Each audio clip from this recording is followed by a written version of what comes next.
Welcome back to the Michigan Business Beat, brought to you on the Michigan Business Network. And I'm Chris Holman, coming to you from our studios at the Capital Region International Airport. We're going to stay in Lansing right now. We're going to go to the headquarters of the Michigan Association of Superintendents and Administrators and spend a little time with their executive director, Tina Kerr. Welcome back. Let's let everybody know exactly what your association is. We are basically service all the superintendents of public schools in the state. We provide professional development. We provide advocacy on their behalf. And probably our biggest piece is that professional development. But from my perspective, it's a member benefit too, as far as service to help with contracts. If there's a problem, they want to call and we'll certainly get them the support that they need. So kind of just that full package of how to help a superintendent be successful in the position. You know, it's kind of interesting because I also find a real big value that sometimes doesn't get really up front is the networking. I mean, I put groups of CEOs together and somebody says, I did something really stupid, and half the room raises their hands and says, I did that too, and here's how I dealt with it, you know? So that's a good piece. Tell us a little bit about the if you're okay to talk about it, the budget process in Lansing. We hope we're not in the position we were last year. I think you and I had a conversation about that when it's October and the funds are flowing. That's way past the time that we need in districts to ensure that they have the appropriate programming for fall.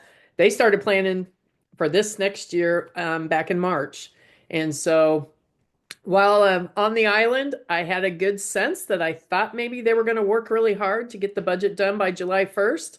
As we move into the second week of June, I'm a little less optimistic. I hope that that's the case, but our districts desperately need that to be done. So that's been the big thing that we've talked about, and certainly I've put out a lot of press on that we want that to change.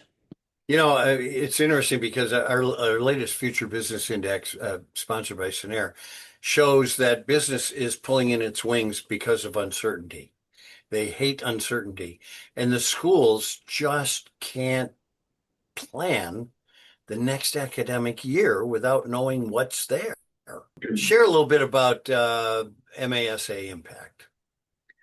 Well, obviously, we're advocating downtown every day to try and get this budget done, where we have very strong partnerships with our friends at the MEA, MASB, all of the different ed orgs, because this is something we all agree on, that this is critical to the success of our kids, that the districts have those monies in place so that they can plan for the next academic year. So we continue to work with our partners, and hopefully we'll continue to advocate, and I hope to see a budget by July 1st.